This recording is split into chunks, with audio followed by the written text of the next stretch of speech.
Okay, guys. It's been a while since we've recorded anything. Um, it is finally the new year. I want to talk about just really getting locked in and having the mindset of a finisher. Because it really takes not only just the physical work to get a goal done, but the mental focus, and the clarity to finish your goal, whatever it is. And so I'm going to kind of give you some tips. And I was really, this whole weekend, I was just really struggling about what to train on. Like Saturday, I almost posted something and I thought, no, I'm just going to pray about this because you guys know I always pray about whatever I'm going to train on. And I really feel that God always sends me the lesson.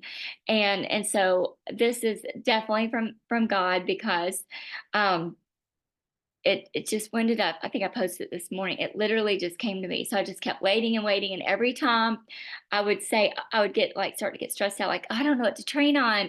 I would just be still and be patient, and God is always so faithful. And so um I'm just going to kind of tell you what my experience was, because when I do something, what I know about myself is that I do it 110%. I'm always all in. If I do something, I learn everything there is to know about it. Um, my Mary Kay business, um, one of the worries that I had when I started my Mary Kay business was because you always hear about people that quit. Um, they join a gym and they quit. I didn't want it to be the gym thing. Um, Even though it's nowhere near that. It can look like that to some people. And so that was one of my fears, of being like others that would start and stop. I never wanted to be that person. And so um uh so I'm going to tell you my experience of things that I've had to incorporate life into my goals, and things that I had to say no to. And that comes with finishing and being that finisher. So say no to things that are not getting you closer to God, your family, or your goal. Okay. I had to do that for about, I would say 8 to 9 years. You guys know, when I first started my Mary Kay business, having two babies, starting a business, the first 6 months, I had a full-time job, and I had to cut out TV, because I can get distracted. Like so many of us, we didn't have the phones and the computers and things that we have now. And so TV was my distraction. I love TV. Growing up, I could sit in front of the TV. Like, I just love TV.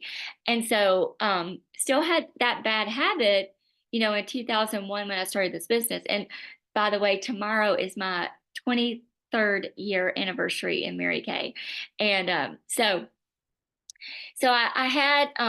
stopped watching TV. In fact, the only time that I would turn the TV on was 10:30 at night to watch Fox News for 30 minutes, and then I would go to bed. Okay. So if it didn't get me closer to God, to my family, or to my goal, I didn't do it for like 8 or 9 years. Okay.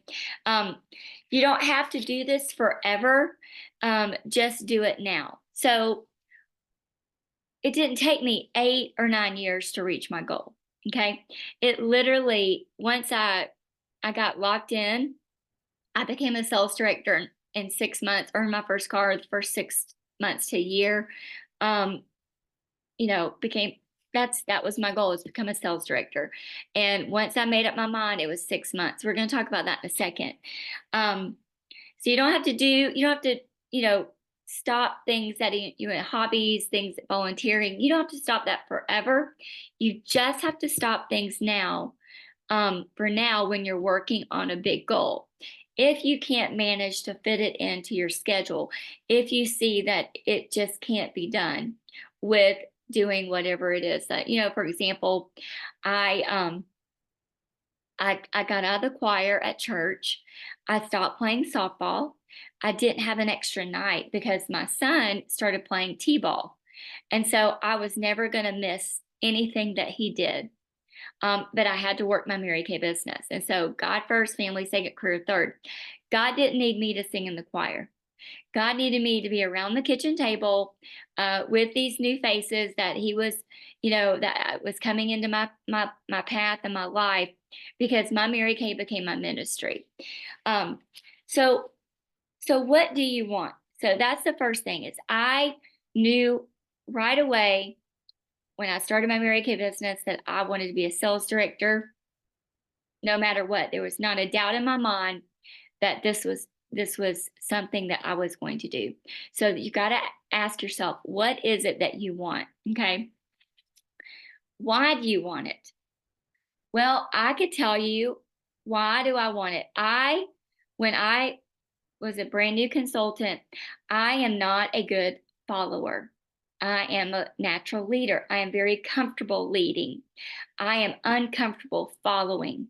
And so, looking at the career path on all the brochures that my sales director, Roxanne, sent to me, I knew that this was the path that I wanted. This was the path that was very natural, and that came natural to me. So that's why I wanted, and the money. The money, those were the main things. So if you knew you couldn't fail, what would you want in the next 6 months? If you knew that failure was not an option, because that's usually how you can decide what it is that you want. And what you truly want is if you are if you knew that you were swinging and there was a net underneath you, if you were a trapeze artist and there was a net under, what tricks would you do? You would do them all. Okay. So treat yourself like a trapeze artist that has a net. What would you want out of your Mary Kay business if you knew you could not fail? Um, that is your all in, locked in, do or die goal right there. Okay. And so that's the goal that you need to tell your director, tell me that you want. And then we start working together to figure out how to get you there in the next 6 months. All right. So what are your distractions? So we all have them. I just told you, in the beginning, I knew that TV was a distraction for me.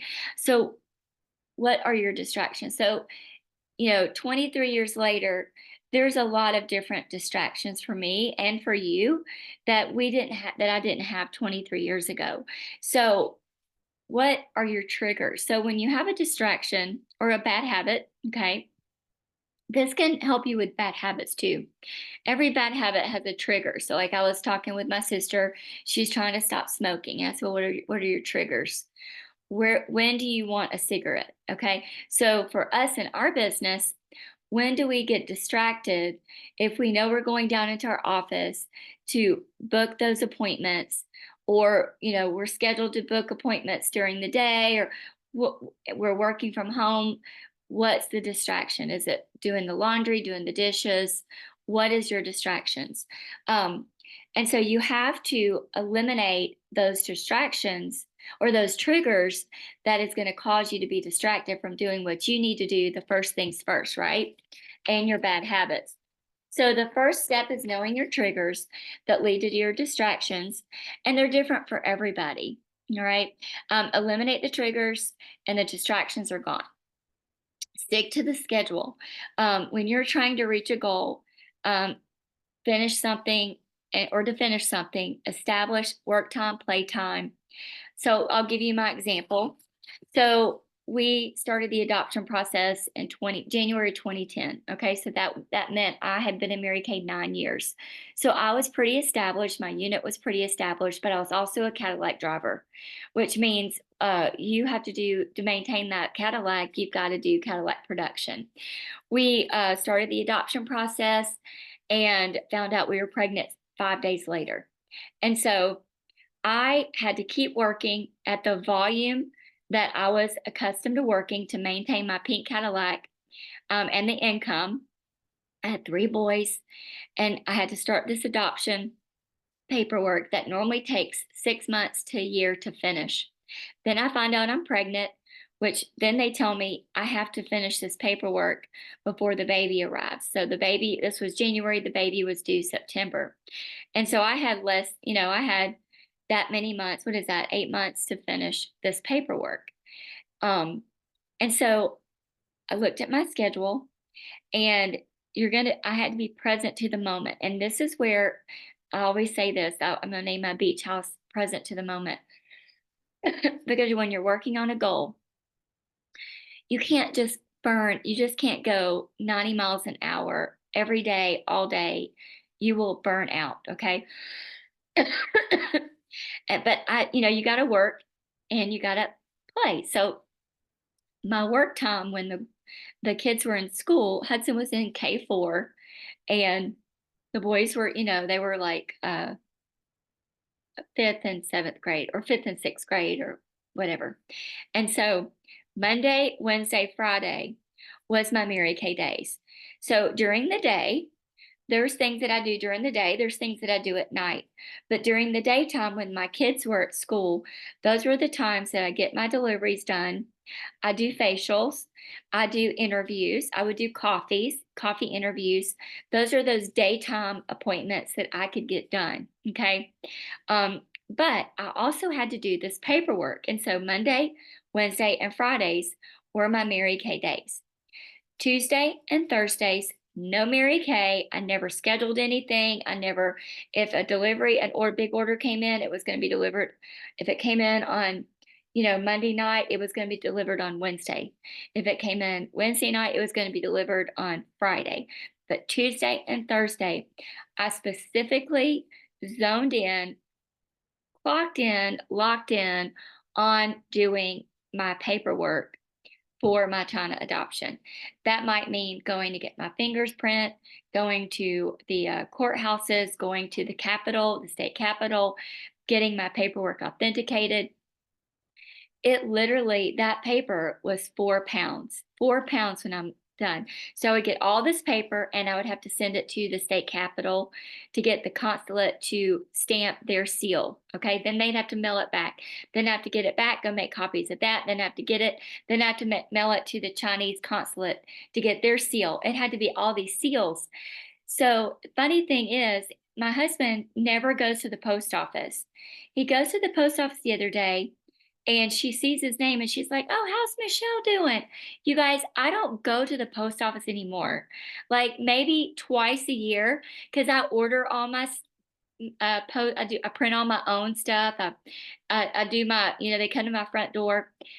She remembers me because I was always in there and and she tells me, "I remember you doing your adoption."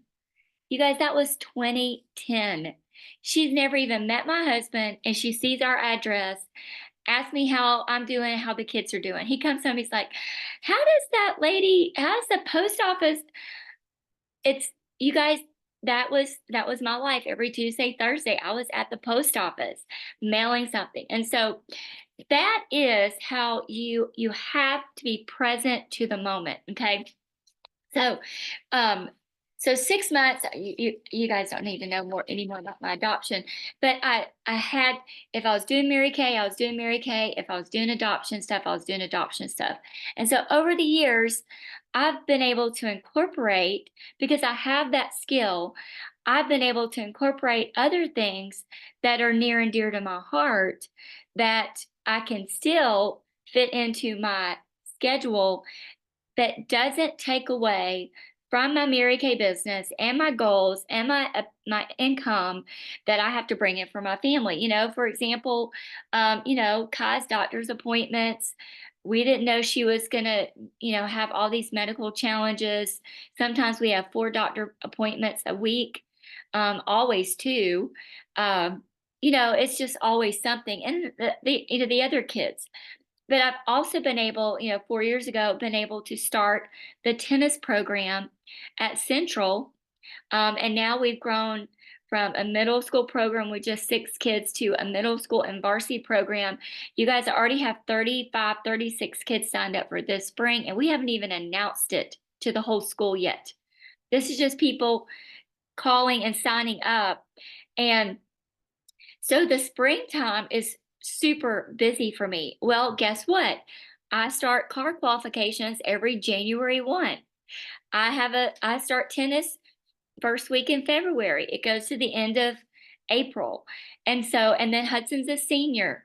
On top of that, I have been praying about starting to mill my own whole grains to make my own flour for the nutrition value for my family because they're sick a lot.